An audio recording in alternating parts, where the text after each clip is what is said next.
اللہ کی نعمتوں کو تم شمار کرنا چاہو تو شمار نہ کر سکو. لا تحصوها ان اللہ لغفور رحیم. بلا شبہ اللہ سبحانہ و تعالیٰ کی سب سے بڑھ کر نعمت تو یہ ہے کہ وہ اللہ تعالیٰ مغفرت فرمانے والے اور مہربان ہیں. بندے سے غلطیاں ہو جائیں، اتنی نعمتوں کے بعد بھی سرکشی کرنے والے کی تو گردن ایسی ناپ دی جاتی کہ کہیں یہ گردن نہ اٹھا سکے. لیکن فرمایا ہم غفور اور رحیم ہیں، مغفرت بھی کر دیتے ہیں، مہربانیاں بھی کرتے ہیں. واللہ یعلم ما تسرون وما تعلنون. اور اللہ سبحانہ و تعالی جو کچھ تم چھپاتے ہو اور جو تم ظاہر کرتے ہو اس کو جانتے ہیں. اور اس کا معلوم ہوا کہ وسیع القدرت بھی ہیں اور وسیع العلم بھی ہیں، اس لیے اللہ سے کسی بات کو چھپایا نہیں جا سکتا. والذین یدعون من دون اللہ لا یخلقون شیئا وهم یخلقون. اللہ کو چھوڑ کر تم جن دوسروں کو دعاؤں میں پکارتے ہو، اجی مجھے اولاد دے دیجئے، اجی میری مقدمے میں مجھے جتا دیجئے اور یوں کر دیجئے اور وہ کر دیجئے، اللہ کو چھوڑ کر جو تم دوسروں سے دعائیں مانگتے ہو، فرمایا لا یخلقون شیئا، انہوں نے تو کچھ بھی پیدا نہیں کیا، کچھ تو بھی انہوں نے نہیں بنایا. اجی وہ کیا بناتے، وہ تو خود ہی پیدا ہوئے ہیں. وہم یخلقون، وہ خود ہی مخلوق ہیں، وہ کیا پیدا کریں گے. اموات، فرمایا مردہ ہیں. غیر احیاء، زندگی ان کے اندر ہے نہیں. وما یشعرون ایان یبعثون، ان کے علم کی تو یہ حالت ہے ان کو یوں پتہ نہیں کب ان کو اٹھا دیا جائے گا. یہ لفظ جو ہیں خوب سمجھ لیجئے، جو آ رہے ہیں یہ پتھروں کی مورتیوں کے لیے تو نہیں آ رہے ہیں. پتھروں کی مورتوں کو کون زندہ کہتا ہے؟ ان کی زندگی کو کوئی نہیں مانتا. یہاں مراد ہیں شخصیتیں، انسانوں کی شخصیتیں. یہ پتھر بھی کیا تھے؟ کوئی نہیں پتھروں کو معبود سمجھتا تھا کبھی بھی، بلکہ وہ کہتے تھے یہ پتھر جو ہیں دراصل ہم کو یہ مورتیاں یاد دلاتی ان شخصیتوں کو جو شخصیتیں اللہ کے یہاں بڑے ان کا اونچا درجہ تھا. ان شخصیتوں کے اس احترام کی صورت ان کے یہاں آتی کہ صاحب ان کی پوجا کی جائے. یہی بات ہے. معلوم ہوا کہ وہ اصل تو وہی شخصیتیں ہیں ان کے سامنے بھی. انہی شخصیتوں کے تعلق سے یہاں فرمایا جا رہا ہے، پتھروں کے تعلق سے نہیں فرمایا جا رہا ہے. فرمایا اموات، مردہ ہیں. غیر احیاء، ان کے اندر زندگی نہیں. وما یشعرون ایان یبعثون، ان کو تو یہ بھی پتہ نہیں کہ ان کو اٹھایا کب جائے گا. یہ دوسروں کی ضرورت ہے کہاں سے پوری کر سکتے ہیں. تو اب دیکھ لیجئے، معلوم یہ ہوا عظمت، احترام، ریسپیکٹ اور چیز ہے، عبادت ورشپ اور چیز ہے. یہ گھال گھچول جو کیا لوگوں نے، اللہ تعالیٰ اسی کو صاف کرتے کہ بھئی احترام ضرور کرو. احترام تو اللہ تعالیٰ نے سکھلایا. نبی کا احترام، والدین کا احترام، اساتذہ کا احترام، سب کا، ہر بڑے کا. حدیث میں تو آتا ہے من لم یوقر کبیرنا، من لم یرحم صغیرنا ولم یوقر کبیرنا فلیس منا. جس نے ہمارے چھوٹوں پر مہربانی نہ کی اور جس نے ہمارے بڑوں کی توقیر اور ان کے ریسپیکٹ نہ کی وہ ہم میں سے نہیں. اسلامی آداب یہ ہے کہ ریسپیکٹ کیجئے بڑے کی، عمر کے اعتبار سے بڑا ہو اور چاہے وہ اپنے علم کے اعتبار سے بڑا ہو، اپنے عمل کے لحاظ سے متقی پرہیزگار ہو، سب کی ریسپیکٹ کرنی. ریسپیکٹ اور چیز ہے، ورشپ اور چیز ہے. تو ورشپ صرف اللہ کی ہوگی، دعائیں صرف اللہ سے مانی جائیں گی، منتیں صرف اسی کی جائیں گی. احترام اوروں کا یہ اسی کو یہاں فرمایا کہ یہ تو مردہ ہے، تم کس سے تم دعائیں مانگ رہے ہو. وما یشعرون ایان یبعثون، ان کو تو شعور بھی نہیں کبھی اٹھائے جائیں گے. فرمایا الہکم الہ واحد، تمہارا معبود بس ایک ہی معبود ہے. فالذین لا یؤمنون بالآخرۃ قلوبهم منکرۃ وهم مستکبرون. فرمایا جو لوگ آخرت پر یقین نہیں رکھتے، ایمان نہیں لاتے، ان کے دل انکار میں پڑے ہوئے ہیں اور ان میں گھمنڈ ہے. تو گھمنڈ کی وجہ سے یہ اب آخرت کو نہیں مان پا رہے ہیں. کیوں؟ اس لیے کہ آخرت کو مانے تو پھر سیدھے زندگی گزارنی پڑتی ہے، اور وہ ان کا غرور اور گھمنڈ جو ہے اس کی اجازت نہیں دے رہا. لا جرم ان اللہ یعلم ما یسرون وما یعلنون. فرمایا کوئی شک نہیں اس بات کے اندر کہ اللہ تعالیٰ جانتے ہیں جو جس چیز کو یہ چھپائے ہوئے ہیں، جو ظاہر کرتے ہیں، چاہے ظاہر میں کتنے متواضع ہوں. لیکن منکر آخرت گھمنڈ کے اندر مبتلا ہے. سمجھا؟ اس گھمنڈ نے اس کو آخرت کا منکر بنایا ہوا. اللہ اس کو جانتے ہیں، تو اللہ جانتے ہیں تو کون دوسرا انکار کر سکتا. انہ لا یحب المستکبرین. اللہ تعالیٰ گھمنڈ کرنے والوں کو، تکبر کرنے والوں کو پسند نہیں کرتا. وَإِذَا قِيلَ لَهُم مَّاذَا أَنزَلَ رَبُّكُمْ قَالُوا أَسَاطِيرُ الْأَوَّلِينَ. جب مکے والے کہیں باہر جایا کرتے تھے ادھر ادھر، ہوتا ہے نا بھائی، ایک خبر پھیلی تو اب مثال کے طور پر اب آپ شکاگو میں کوئی پروگرام چل رہا ہو تو اب شکاگو کے لوگ کہیں ڈیٹرائٹ جائیں تو ڈیٹرائٹ والے پوچھیں گے ہاں بھائی وہ آپ کے یہاں شکاگو میں فلانا پروگرام ہوا تھا کیسا ہوا تھا؟ پوچھتے نہیں پوچھتے. تو اسی طرح سے جب محمد رسول اللہ صلی اللہ علیہ وسلم نے نبوت کا کام شروع کیا اور تبلیغ دین شروع کی تو اب مکے کے لوگ جب کہیں ادھر ادھر جاتے پوچھتے ارے بھائی سنا آپ کے یہاں ایک نبی پیدا ہوا ہے اور وہ دین کا کام کر رہا ہے, کیا ہے وہ قصہ؟ وہ پوچھتے ہیں. تو فرمایا کہ جب ان سے کہا جاتا کیا تمہارے رب نے اتارا ہے, یعنی وہ نبی کے اوپر جو آیا وہ ذرا بتاؤ تو کیا کہتا ہے وہ نبی, کیا ہے وہ جو کلام جو وہ پڑھ کے سناتا ہے؟ قالوا اساطیر الاولین, کہتے ہیں عجیب پچھلی قصے ہیں جو سناتا ہے وہ. اساطیر الاولین, اساطیر گھسی پٹی باتیں, الاولین پچھلوں کی, یعنی مطلب ایک تو وہ پچھلوں کے واقعات ہیں اور وہ بھی ایسے نہیں کہ بڑے نئے ہیں کسی نے نہیں سنا, سے پٹے واقع ہیں. جس سے بھی جا کے پوچھ لیجئے, یہودیوں سے پوچھ لیجئے, نصرانیوں سے پوچھ لیجئے, 1000 مرتبہ جو واقع سن چکے وہ سناتا رہتا ہے. یہ ان کی اطلاع ہوتی تھی. قالوا اساطیر الاولین. فرمایا لیحملوا اوزارهم کاملة یوم القیامہ ومن اوزار الذین یضلونهم بغیر علم. ٹھیک ہے, یہ ساری حرکتیں کیوں ہیں ان کی؟ یہ اپنا بھی بوجھ اٹھا لیں پورا پورا, جو اپنی برائیاں ہیں اس کا بوجھ بھی پورا اٹھائیں گے قیامت کے دن, اور جن کو یہ گمراہ کر رہے ہیں ان کا بوجھ بھی اٹھائیں گے قیامت کے دن. اگر یہ صحیح اطلاع دے دیتے تو کم سے کم دوسرے کا بوجھ نہ پڑتا, لیکن خود بھی بھٹکے دوسرے کو بھی بھٹکایا. فرمایا قیامت کے اندر یہ اپنا بوجھ بھی اٹھائیں گے دوسروں کو بھی بوجھ اٹھائیں گے. لیحملوا اوزارهم کاملة یوم القیامة ومن اوزار الذین. رہ گئی بات یہ کہ کوئی شبہ نہ کر بیٹھے کہ قرآن شریف میں دوسرے کا تو فرمایا کہ لا تزر وازرۃ وزر اخرى, کوئی دوسرے کا بوجھ نہیں اٹھائے گا, اور یہاں فرما رہے ہیں کہ دوسرے کا بوجھ بھی اٹھائے گا. ان دونوں میں کوئی ٹکراؤ نہیں ہے.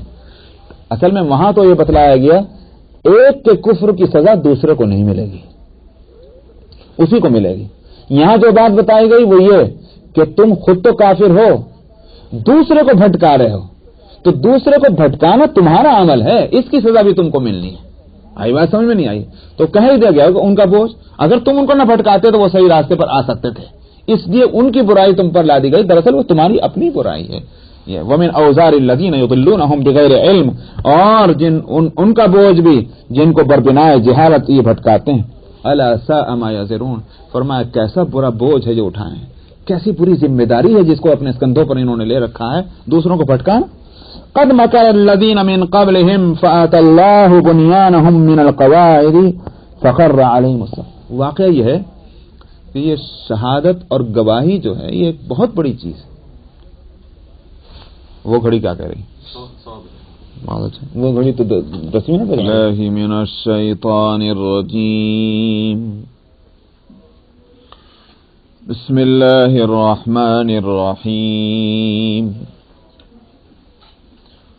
قد مكر الذين من قبلهم فأتى الله بنيانهم من القواعد فخر عليهم السقف من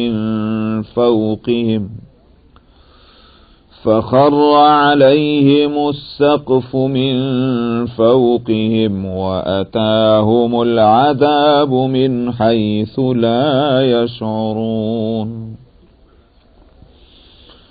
ثم يوم القيامة يخزيهم ويقول أين شركائي الذين كنتم تشاقون فيهم قال الذين أوتوا العلم إن الخزي اليوم والسوء على الكافرين الذين تتوفاهم الملائكة ظالمي أنفسهم فألقوا السلم ما كنا نعمل من سوء بلى إن الله عليم بما كنتم تعملون. فادخلوا أبواب جهنم خالدين فيها فلبئس مثوى المتكبرين. وقيل للذين اتقوا ماذا أنزل ربكم قالوا خيرا للذين أحسنوا في هذه الدنيا حسنة ولدار الآخرة خير ولنعم دار المتقين. جنات عدن يدخلونها تجري من تحتها الأنهار لهم فيها ما يشاءون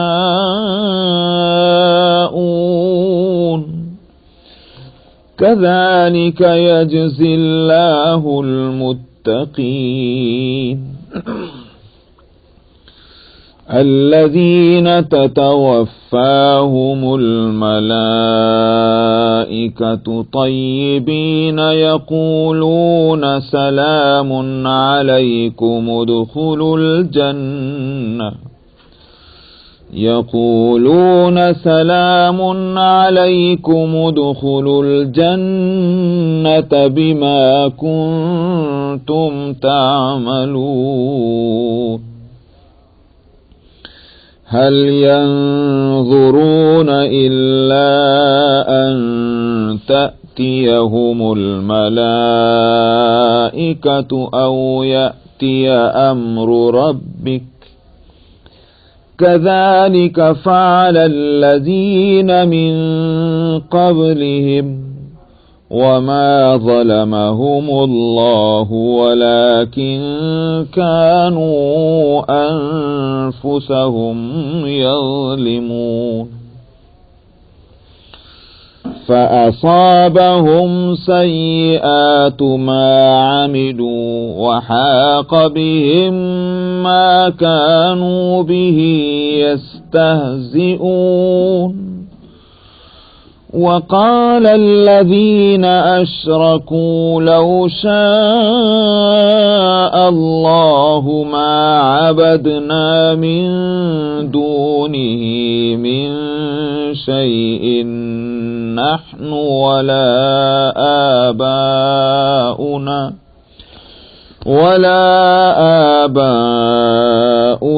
ولا حرمنا من دونه من شيء كذلك فعل الذين من قبلهم فهل على الرسل إلا البلاغ المبين. ولقد بعثنا في كل أمة رسولا أن اعبدوا الله واجتنبوا الطاغوت فمنهم من هدى الله ومنهم من حقت عليه الضلالة فسيروا في الأرض فانظروا كيف كان عاقبة المكذبين. إن تحرص على هداهم فإن الله لا يهدي من يضل وما لهم من ناصرين.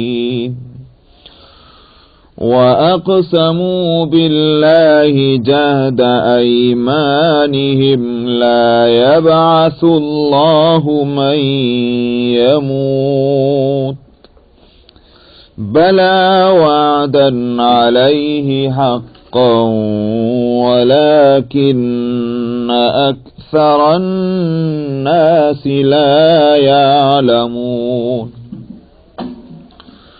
لِيُبَيِّنَ لَهُمُ الَّذِي يَخْتَلِفُونَ فِيهِ وَلِيَعْلَمَ الَّذِينَ كَفَرُوا أَنَّهُمْ كَانُوا كَاذِبِينَ إِنَّمَا قَوْلُنَا لِشَيْءٍ إِذَا أَرَدْنَاهُ أَن نَّقُولَ لَهُ كُن فَيَكُونُ وَالَّذِينَ هَاجَرُوا فِي اللَّهِ مِن بَعْدِ مَا ظُلِمُوا لَنُبَوِّئَنَّهُمْ فِي الدُّنْيَا حَسَنَةً وَلَأَجْرُ الْآخِرَةِ أَكْبَرُ لَوْ كَانُوا يَعْلَمُونَ الَّذِينَ صَبَرُوا وَعَلَى رَبِّهِمْ يَتَوَكَّلُونَ صدق اللہ العظیم.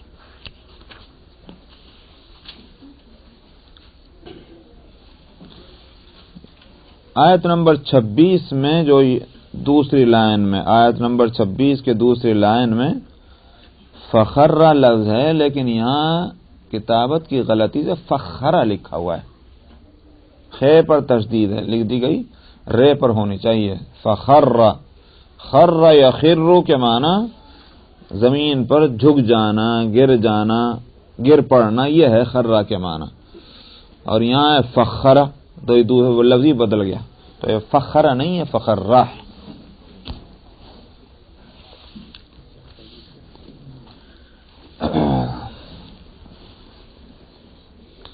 گزشتہ آیت میں تذکرہ تھا ان لوگوں کا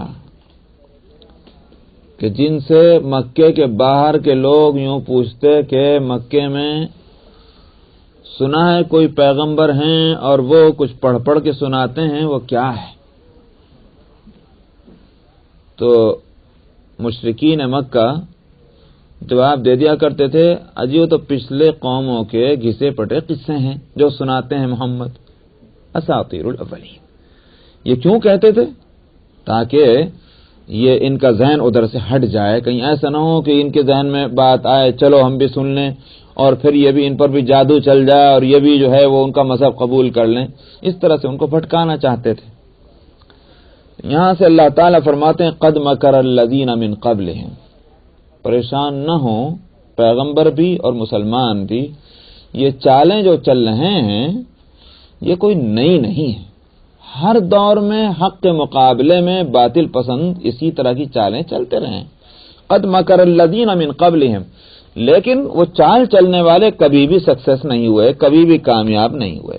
قد مکر الذین من قبلہم فآت اللہ بنیانہم من القواعد، اللہ یعنی ان کو، ان کی چالوں کو یا ان چال بازوں کو ان کی جڑوں سے اکھاڑ کر پھینک دیا.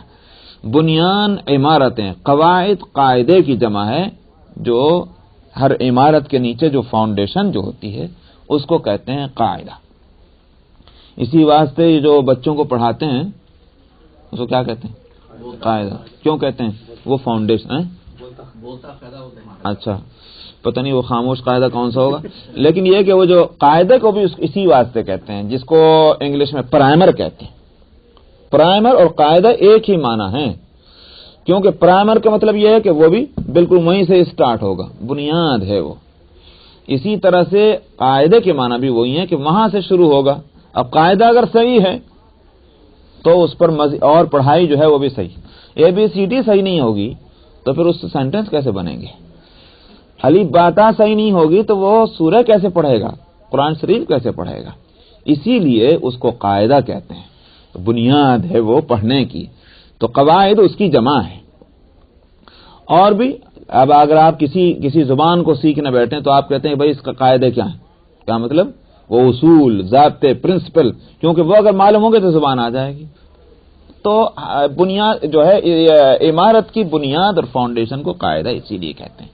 قعود سے ہے، اس کو صحیح بٹھا دیا عمارت بھی صحیح کھڑی ہو جائے گی. عمارت کھڑی ہوتی ہے، فاؤنڈیشن بیٹھتی ہے، تو اس لیے اس کا نام قاعدہ ہے.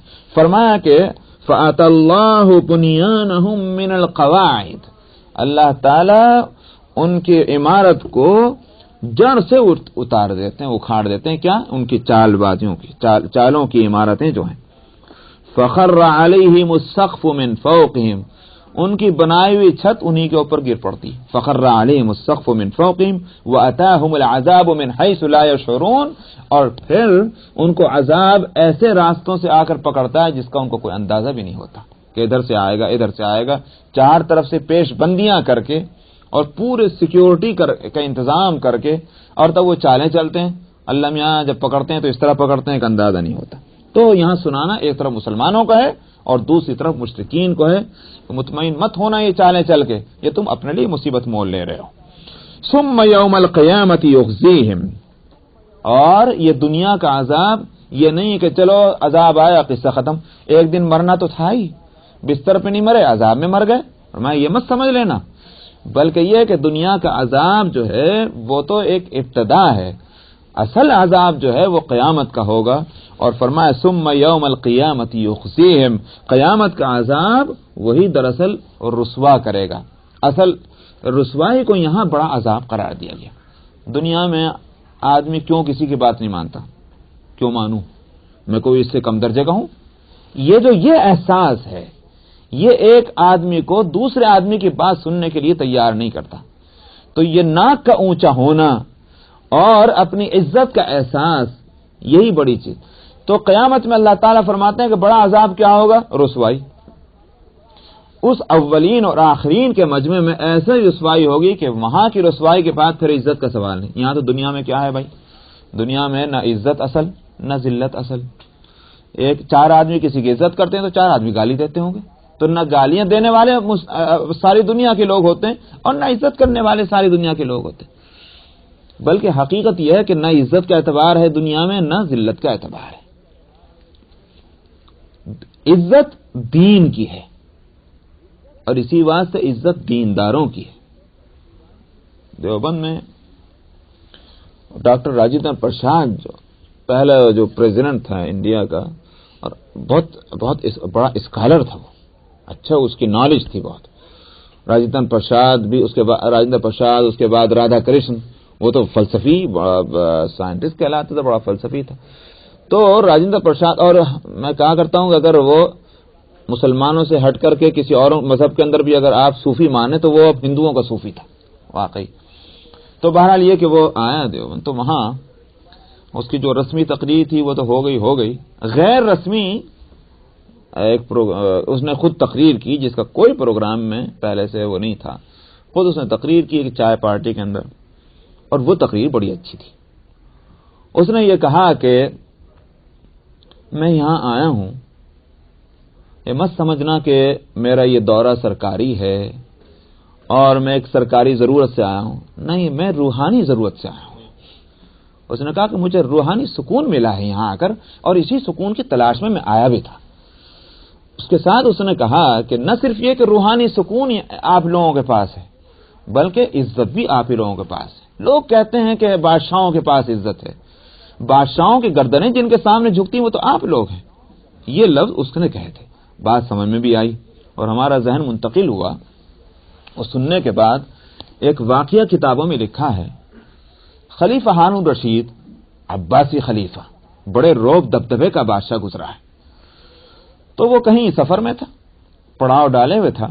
بادشاہوں کا پورا لاؤ لشکر، اس کے ساتھ وزیر، منسٹر اور فوج اور فرہ ساتھ میں ہے، باندی اور غلام اور نوکر اور چاکر. تو شاہی خیمے کے اندر اس کی خدمت گار، اس کی ایک باندی، اور باندی کا جب تصور آپ کے سامنے لفظ بولے تو مت سمجھنا کہ بھئی یہ وہ نوکرانیاں ایسی ہوں گی جیسے ہمارے گھروں میں کام کیا کرتی تھی. بادشاہوں کے درباروں میں علم کی بنیاد پر ان کے مرتبے جو ہے وہ تجویز ہوا کرتے تھے. ان کا علم ایسا تو ان کی کرسی فلاں جگہ پیچھے گی، ان کا کام جو ہے ان کے علم کی بنیاد پر ان کا یہ ہوگا یہ ہوتا. تو باندیاں بھی اس زمانے میں علم والی ہوتی تھی. تو خلیفہ ہارون رشید کی خاص اس خیمے کے اندر جو باندی تھی، بڑی عقل اور سمجھ والی، خیر وہ اپنا وہاں تھی اپنی ڈیوٹی پر. تو باہر کچھ خیخاں کی اس کو آواز آئی. انہوں نے کہا بھائی کیا ہے؟ وہ خیخاں بڑھتی رہی اور بڑھتی گئی. تو وہ باہر نکل کر آئی، کیا تماشا ہے، کیسی خیخاں ہے، در کے اندر تک اس کی آواز آ رہی ہے. تو اس نے دیکھا کہ وہ کوئی سننے کو تیار نہیں، ہر ایک کی توجہ جو ہے کسی ایک سمت میں ہے. بھئی کیا ہے ادھر؟ اس نے نظر اٹھا کے دیکھا تو ایک دھول اٹھ رہی ہے راستے میں، ایسا معلوم ہوتا ہے کوئی قافلہ آ رہا ہے. تو اپنی سواریوں پر جب سوار جنگل میں کچی زمین میں چلیں تو دھول اٹھتی، دھول اٹھ رہی معلوم ہوتا ہے کوئی قافلہ ہے. بھئی کیسا قافلہ ہے کہ اتنا بڑا کہ اتنی دھول اٹھ رہی کہ آسمانوں کی طرف جا رہی ہے. تو ہر ایک وہ اسی کو دیکھنے میں کہ ویسے رکا ہوا، یہاں تک کہ وہ اب دھول چھٹی اور قافلہ قریب آیا، تب لوگوں نے پہچانا بھئی کون ہے، بھئی کون ہے؟ یہ عبداللہ ابن مبارک رحمت اللہ علیہ، جو شاگردوں کے شاگرد ہیں امام ابو حنیفہ رحمت اللہ علیہ کے، شاگردوں کے شاگرد ہیں. امام محمد کے شاگردوں میں یا شاید امام احمد بن حنبل کے، لیکن محدث زبردست اور زبردست فقیہ ہیں، قابل اعتبار اہل محدثین میں ان کا شمار ہے، اور بڑے بزرگوں میں. صوفیاء میں بھی صوفیاء اپنی کتابوں میں ان کا تذکرہ کرتے ہیں، محدثین اپنی کتابوں میں ان کا تذکرہ کرتے ہیں، فقہاء اپنی کتابوں میں ان کا تذکرہ کرتے ہیں، اور ہر جگہ مقبول ہیں. عبداللہ ابن مبارک جو ہیں وہ آ رہے تھے. بھئی یہ اتنا بڑا قافلہ کس کا ہے؟ ان کے شاگردوں کا، ان کے مریدین کا اور معتقدین کا. کوئی باقاعدہ فوج نہیں ہے، کوئی ملٹری نہیں ہے کہ جو ان کے اس پورے قافلے کو ارینج کر رہی ہو، کچھ نہیں. لیکن ایسا ڈسپلن، ایسا انتظام، ایسے اخلاق اور آداب کی پابندی کہ ذرا اس کے خلاف نہیں. ٹھیک وہ منظر کہ جو مکے والوں نے مدینہ منورہ میں آ کر نبی کریم صلی اللہ علیہ وسلم کو جب دیکھا، اور جا کر مکے والوں نے جو اس ڈیلیگیشن نے جو رپورٹ دی مکے کے اندر جا کر، وہ رپورٹ یہ تھی کہ ہم نے بہت دربار دیکھے ہیں بادشاہوں کے، لیکن یہ وارفتگی کو کیا کہتے ہیں؟ یہ لگاؤ، ڈیووشن، رائٹ. یہ ڈیووشن جو ہے، یہ جیسا ہم نے مدینے میں دیکھا ہے محمد کے ساتھ، وہ تو بے مثال ہے. کہتے ہیں کہ جدھر کو نظر اٹھ جاتی ہے ادھر ہی کو دوسرے دیکھتے ہیں، جو لفظ منہ سے نکلتا ہے وہ فوراً ان کے اپنے سینوں میں اتر جاتا ہے، وہ تو ان کا جو ہے تھوک بھی زمین پر نہیں گرنے دیتے. یہ ڈیووشن تو ہم نے کسی بادشاہ کے دربار میں دیکھا ہی نہیں جو وہاں ہے. تو عبداللہ ابن مبارک کو کہ اس منظر وہی ہے، ہر طرف جو ہے وہ اس عشق اور محبت اور وارفتگی اور ڈیووشن کے ساتھ وہ پورا قافلہ جو ہے وہ چلا جا رہا ہے. وہ باندی جو تھی خلیفہ ہارون رشید کی، اس نے یہ سب تماشا دیکھا، دیکھتی رہی، قافلہ آگے گزر گیا، اس کے منہ سے ایک آہ نکلی اور اس نے یوں کہا، لوگ کہتے ہیں کہ ہارون رشید کی حکومت ہے، حکومت تو عبداللہ ابن مبارک کی ہے. یہ کیوں کہا؟ اس نے کہا کہ اس خلیفہ کے انتظامات کے لیے ایک فوج لگی ہوئی ہے، وہ رعب قائم کرتی ہے لوگوں کے دلوں پر، وہ اطاعت کے لیے لوگوں کو مجبور کرتی ہے کہ تم کیا نام ہے اوبے کرو اس خلیفہ کے احکام کو. لیکن وہاں تو کوئی نہ ڈنڈا ہے، نہ کوئی بندوق ہے، نہ تلوار ہے، نہ بھالا ہے، نہ فوج ہے، لیکن ہر شخص خوشی سے جو ہے عبداللہ مبارک کے ساتھ لگا ہوا ہے. یہ عزت ہے. وہی بات اس نے کہی تھی راجندر پرساد نے کہ دراصل عزت آپ لوگوں کے پاس ہے کہ جن کے سامنے بادشاہوں کے سر جھکتے ہیں. میں نے کہا کہ اصل میں عزت ہے دین کی. اسی بات سے قرآن حکیم میں دوسرے کا فرمایا سورہ منافقین کے اندر کہ جو میں یقول المنافقون کیا ہے سورہ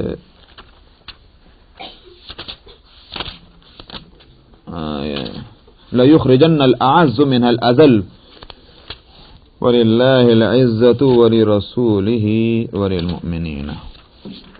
کہاں کو جی؟ سورہ صف، اس کے بعد یہ آ گیا سورہ جمعہ، پھر سورہ منافقون، یہ آ گیا. ہاں، صفحہ نمبر 628 کا آیت نمبر 8.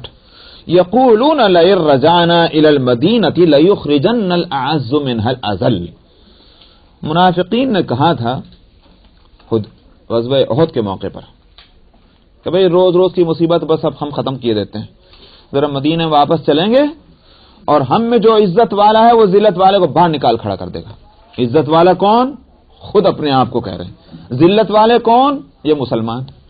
اب یہ قصہ ہی ختم کر دیتے ہیں، جو ذلیل لوگ ہیں یہ آ کر مکے سے آ کے بس گئے ہیں یہاں، ان کو نکال کے باہر کھڑا کر دیتے ہیں جو محمد کی پارٹی میں داخل ہو گئے، اور یعنی ہم لوگ جو ہیں عزت والے وہ یہ عمل کریں گے۔ اللہ تعالیٰ نے اس کے لیے ایک ہی بات فرمائی، وَلِلَّهِ الْعِزَّةُ وَلِرَسُولِهِ وَلِلْمُؤْمِنِينَ وَلَكِنَّ الْمُنَافِقِينَ لَا يَعْلَمُونَ۔ حالانکہ عزت اللہ کے پاس ہے، عزت رسول کے لیے ہے، اور عزت مسلمانوں کے واسطے، لیکن منافق اس بات کو نہیں سمجھتے۔ اصل عزت جو ہے وہ ہے ہی دین کی اور اس کے برکت سے دینداروں کی، ورنہ تو جو دنیا کی جو عزت ہے اس کا حال، وہ ایک ہم نے سنا کسی کا لطیفہ کہ وہ ایک صاحب تھے مالدار زمیندار جو بھی تھے، تو آپ کو جو بچے تو نہ جانتے ہوں گے لیکن آپ جو بڑے لوگ ہیں ان کو یہ ضرور دیکھنا یاد ہوگا کہ پہلے جو زمیندار اور مالدار ہوتے تھے ان کی اپنی پرائیویٹ گھوڑے گاڑیاں ہوا کرتی تھی، ایکا کہیے بگی کہیے کچھ بھی اس کا نام رکھیے آپ، اب اس میں وہ بیٹھ کر شام کو نکلا کرتے تھے ٹہلنے کے لیے ذرا سیر کے واسطے۔ تو وہ ایک زمیندار صاحب مالدار بہت پیسے والے، وہ اپنے اسی گھوڑے تانگے میں بیٹھ کے شام کو نکلتے، اب جو راستے میں ملتا سرکار سلام، حضور سلام، اور وہ ہر ایک کے جواب میں کہہ دیتے کہہ دوں گا، وہ کہتے سلام کہہ دیں گے، صاحب آداب کہہ دیں گے۔ وہ کوئی سن نہ پاتا تھا، کسی نے سن لیا یہ تو جناب سلام کے جواب میں وعلیکم السلام نہیں کہتے اور یہ کہتے کہہ دوں گا۔ کسی نے پوچھا صاحب سرکار یہ آپ کیا کہتے ہیں، ہر ایک کے سلام کے جواب میں کہہ دوں گا؟ انہوں نے کہا بھائی تم سمجھتے ہو کہ یہ کیا کہتے ہیں؟ آپ کو سلام کرتے ہیں۔ کہہ لیں مجھے تھوڑی سلام کرتے ہیں۔ انہوں نے کہا اور کس کو سلام کرتے ہیں؟ کہہ لیں میرے پیسے کو سلام کرتے ہیں، اس لیے میں کیا کرتا ہوں، میں جب گھر جاتا ہوں تو میں جا کر تجوری کھول کے میں کہتا ہوں تجھے فلاں نے بھی سلام کہا، تجھے فلاں نے بھی سلام کہا، تجھے فلاں نے بھی سلام کہا، اس لیے میں جب مجھے کوئی سلام کہتا ہے میں کہہ دوں گا۔ دنیا میں جو ہے یہ ہے اس عزت کا حال، دنیا کے نہ عزت کا اعتبار ہے نہ ذلت کا اعتبار ہے، نہ حقیقی ذلت ہے نہ حقیقی عزت ہے دنیا میں، لیکن آخرت میں جو ایک دفعہ رسوا ہو گیا اس کی عزت کا کوئی سوال نہیں، پھر کوئی گویا پھوٹے منہ سے بھی کوئی اچھا لفظ اس کے لیے نہیں کہے گا، جس کو اللہ تعالیٰ وہاں ذلیل کر دیں گے، اور جس کو وہاں عزت مل جائے گا کس کی مجال ہے کہ وہاں اس کے لیے کوئی برا لفظ بول دے۔ ایک دفعہ جس کے لیے فیصلہ وہاں ہو گیا قیامت میں، پھر سب لوگ اسی کا احترام کریں گے، اسی کا پاس لحاظ کریں گے۔ اسی کو یہاں فرمایا یخزیہم، پھر قیامت کے دن اللہ ان کو رسوا کرے گا جو آج اکڑ فوں کر رہے ہیں۔ وَيَقُولُ أَيْنَ شُرَكَائِيَ الَّذِينَ كُنْتُمْ تُشَاقُّونَ فِيهِمْ، اور اللہ تعالیٰ فرمائے گا کہاں ہیں وہ میرے شرکا، تمہارے زعم کے مطابق میرے شرکا وہ کہاں ہیں جن کے تعلق سے تم جھگڑا کرتے۔ اللہ کی وحدانیت کی بات کیجئے سمجھ میں نہیں آتی، دوسروں کو شریک کر کے بات کیجئے بہت اچھی طرح سمجھ میں آتی، کہاں ہیں پھر وہ میرے شرکا جن کے بارے میں تم جھگڑے کیا کرتے تھے۔ قرآن حکیم میں یہ آیت بڑی عجیب ہے جو ایک جگہ فرمائی، وَإِذَا ذُكِرَ اللَّهُ وَحْدَهُ اشْمَأَزَّتْ قُلُوبُ الَّذِينَ لَا يُؤْمِنُونَ بِالْآخِرَةِ وَإِذَا ذُكِرَ الَّذِينَ مِن دُونِهِ إِذَا هُمْ يَسْتَبْشِرُونَ، اور میں جب ایک اللہ کا تذکرہ کیا جائے ان کے سامنے تو ان کے دل مرجھا جاتے ہیں، اور جب اللہ کے علاوہ اوروں کے ذکر کیے جائیں تو بہت خوش ہوتے ہیں۔ یہ حال جو ہے ان سے پوچھا جائے گا کہاں ہے وہ میرے شرکا کہ جن کے بارے میں تم دنیا میں جھگڑا کیا کرتے۔ قال الذین اوتوا العلم، جن کو اللہ کی طرف سے سمجھ اور علم دیا گیا ہے، وہ اس دن کہیں گے رسوائی تو بس آج ہی کے دن کی ہے، والسوء علی الکافرین، اور اسی طرح سے برائی کافروں کے اوپر مسلط ہو گئی ہے۔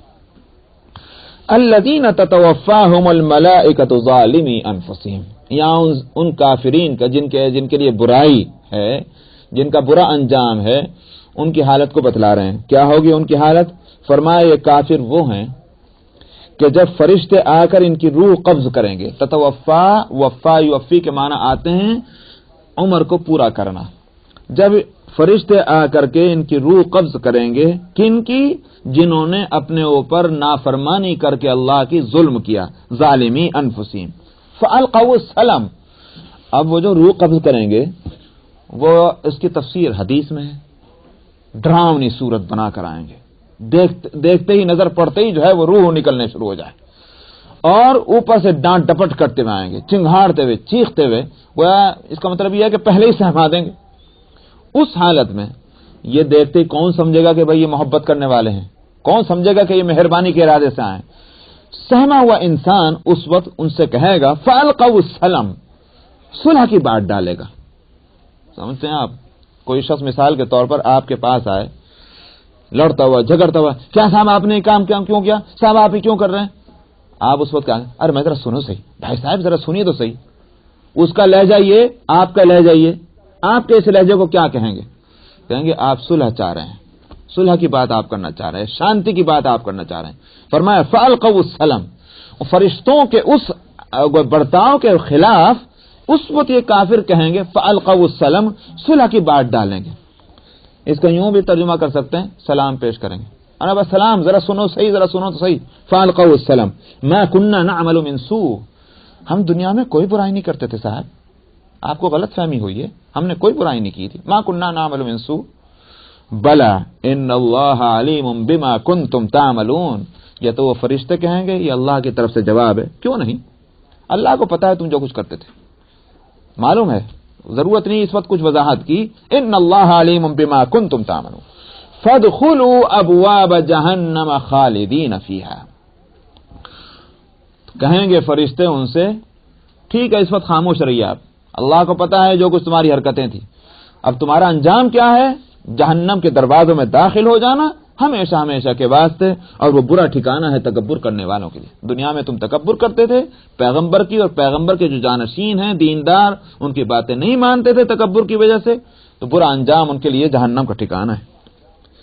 مفسرین کہتے ہیں کہ یہ آیت وضاحت کرتی ہے برزخ کے عذاب کی، یعنی قیامت سے پہلے بھی عالم برزخ میں عذاب اور یوں کہیے کہ ثواب نہیں تو نعمت کی صورت تو ہوگی۔ اس کی تفصیلات اگرچہ حدیث میں، لیکن قرآن کی آیت بتلا رہی ہے۔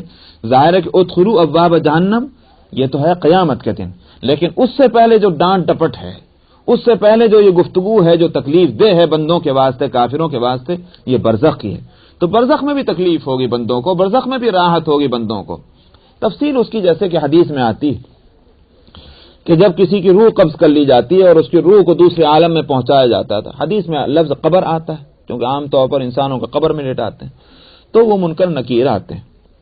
ظاہر ہے کہ ان کو پہلے سے معلوم ہے، یہ مطلب نہیں کہ ان کو علم غیب ہے، بلکہ یہ کہ ریکارڈ ان کے سامنے ہے، ریکارڈ ان کو بتا دیا جاتا ہوگا کہ جہاں بھیجا جا رہا ہے وہ کیسا۔ ایک اور بھی بات ہے، دوسرا ایک اور وجہ بھی میں بتلا دوں، اور وہ یہ کہ بدبودار چیز اگر آنکھوں کے سامنے نہ ہو لیکن قریب ہو تو آپ محسوس کریں گے کہ نہیں کریں گے کہ کوئی چیز بدبودار رکھی ہے؟ خوشبودار چیز ہے، نظر نہیں آ رہی، مگر پھر بھی آپ محسوس تو کریں گے کہ کوئی بہت اچھی چیز خوشبودار رکھی ہے۔ دنیا میں اگر چیزوں کی کوئی حقیقت ہے، خوشبو اور بدبو سے اس کو آپ سمجھ سکتے ہیں کہ کیا چیز ہے یہ اچھی اور بری۔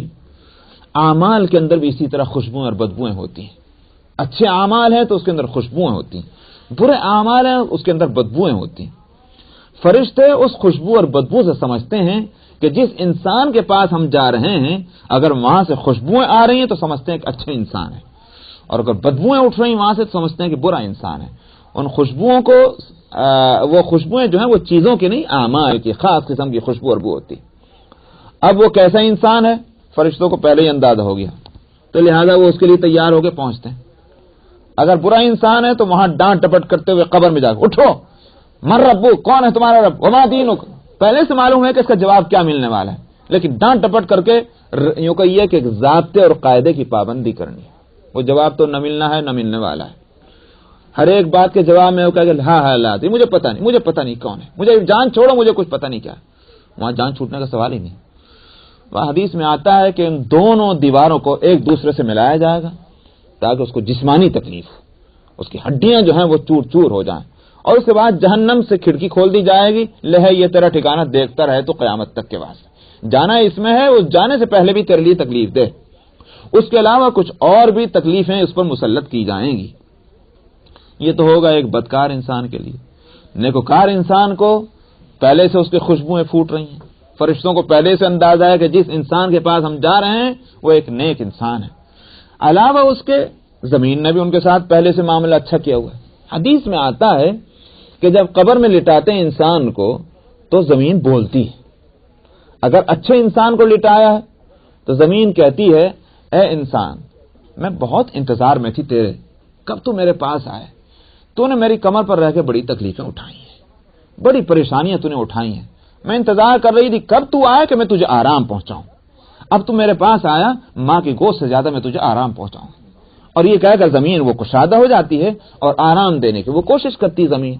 تو ایک طرف تو زمین ہی کشادہ ہے اور دوسری طرف فرشتوں کو خوشبوئیں آ رہی ہیں. اس کے برعکس اگر بدکار انسان ہے تو زمین کہتی ہے کہ میں انتظار میں تھی، تو کب آئے بدبخت میرے حوالے ہو اور میں تجھے مزہ چکھاؤں، میری کمر پر رہ کر تو نے ایسی ایسی حرکتیں کی کہ مجھے ہمیشہ اس کی اذیت رہی ہے، آج میں اس کا بدلہ چکاؤں گی. تو زمین یہ کہہ کر کے وہ اس کو تکلیف پہنچاتی ہے. تو ایک طرف تو زمین کا معاملہ خود بندے کے ساتھ جو ہے وہ مختلف، اوپر سے فرشتے ان کو اندازہ، تو نیک انسان کے بعد فرشتے آ کر بڑے احترام کے ساتھ، بڑی محبت کے ساتھ، بڑی ریسپیکٹ اور شفقت کے ساتھ اس کو اٹھاتے ہیں اور اٹھا کر کے ذاتے کی خانہ پوری کرنے کے بعد سے پوچھتے ہیں من ربو، تمہارا رب کون ہے؟ وہ تو فوراً کہتا ہے میرا رب اللہ ہے. یہ کون سی بات ہے جس کے لیے مجھ سے پوچھا جائے، میری تو ساری زندگی اسی کام پہ گزری ربی اللہ کہنے پر. وما دینک، اور صاحب میرا دین تو اسلام ہے، جس کے لیے میں نے رات اور دن محنتیں کی ہیں وہی میرا مذہب دین اور اسلام ہے. تو غرض ہے کہ وہ ایک ایک چیز سمجھے گا. وماذا تقول لهذا الرجل، اور کیا کہتا ہے تو اس شخصیت کے بارے میں؟ کہتا ہے اس شخصیت کے تو اعمال، کردار اور اخلاق میں کتابوں میں پڑھتا تھا، میری کوشش یہ ہوتی تھی کہ میری زندگی کا ایک ایک صبح اور شام جو ہے اس کے نقشے کے مطابق ہو جائے. میرے لیے کیا مشکل ہے، محمد رسول اللہ صلی اللہ علیہ وسلم ہے.